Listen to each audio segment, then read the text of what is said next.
Hello everyone, welcome back to the Vintage Sewing Machine Garage YouTube channel. You are looking at my Singer 201 Centennial badged machine with paint that is very lovely, and a few things that are expected, and actually one thing that's really not. Let me show this to you.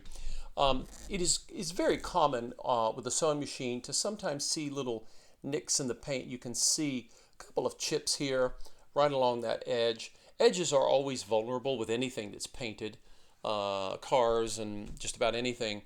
But overall, the paint in this machine is really in incredible shape. The decals are great. I don't really, there's a little bit of break here, but I'd say 98% of these decals are gorgeous. So that begs the question, why? What in the world is going on here? This is the bobbin winder assembly. It looks like an original 201 assembly, but unlike the rest of the machine, there's a lot of paint wear here.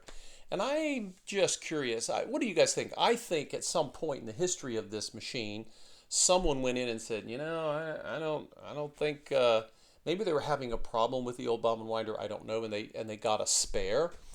But, and it's, I haven't tested it yet, but it spins fine and I've lubricated it.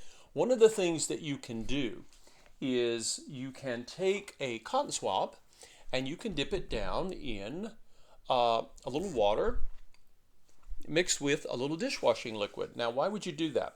Remember, you're not submerging this in there. No.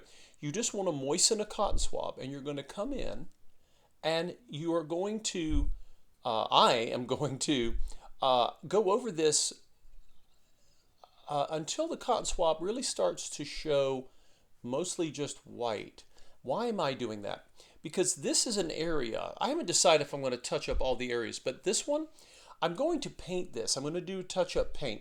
And the reason for that is because it is just starkly different. And I think it detracts from the machine because, it just doesn't seem... It's very unusual to see. It's not unusual to see wear, but if you see wear, if this was the original bobbin winder, normally, my goodness, the whole machine would be a basket case, but it's not.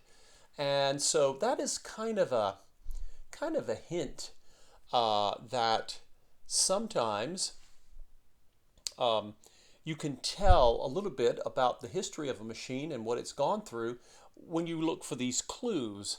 I remember in my undergraduate study, we were studying architecture and looking for what they call, in historic preservation, they call it ghost marks, evidence of what has gone on in the past. So basically all I'm doing here is I'm just taking, again, water and a small, you don't need a lot, just a little bit of dishwashing liquid, detergent. You don't need anything super strong. And then after, I'll take a clean cotton swabs and just dip them in water. And when I do that, that'll remove the, any of the soap residue. And again, the cotton swab, if you want, of course, let's take the tire off. If, we can even get in a little closer with the tire not on there. And notice that some of the black paint is coming off. And, it just does not, I don't get the feeling that this was the original one, the bobbin winder here. But I'm coming around, and again, with the cotton swab, I have the hand wheel off as well. So there's plenty of working room to get in here. And just, we're not really trying to remove, I'm not going to just strip this. But now if the paint is loose to begin with, you want that off too. If you've ever painted a house, you don't get the loose old paint off. You put new paint on, it's just going to all come off. So we want to make sure that we have a surface that is as clean as possible. You can see some of that coming off there. Yeah, and I'm not really worried about corrosion because, again, we're not leaving this piece of steel to be wet. All we're doing is, sort of using a cotton swab with water and detergent, sort of a damp cotton swab too. And the main thing I'm trying to make sure I get off of here, of course, is the any oils that are stuck, because If you've ever read the fine print of any kind of paint, just house paint, it'll say make sure the surface is clean, free of debris and any kind of oils or waxes or anything like that, because it will cause problems. So there we go, sort of an odd thing to see. Again, I will be painting this. I'll be doing a little touch-up paint. We'll be using the Testors Black.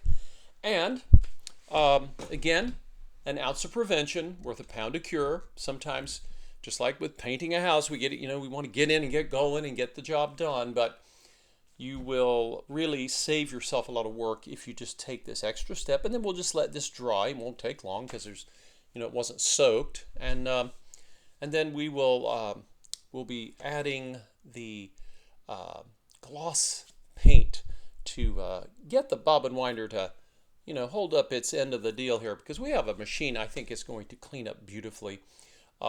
Anyway, that's my take. Tell me what you think. Put your comments down below. If you have not subscribed to the channel, feel free to hit the subscribe button, and we'll see you next time.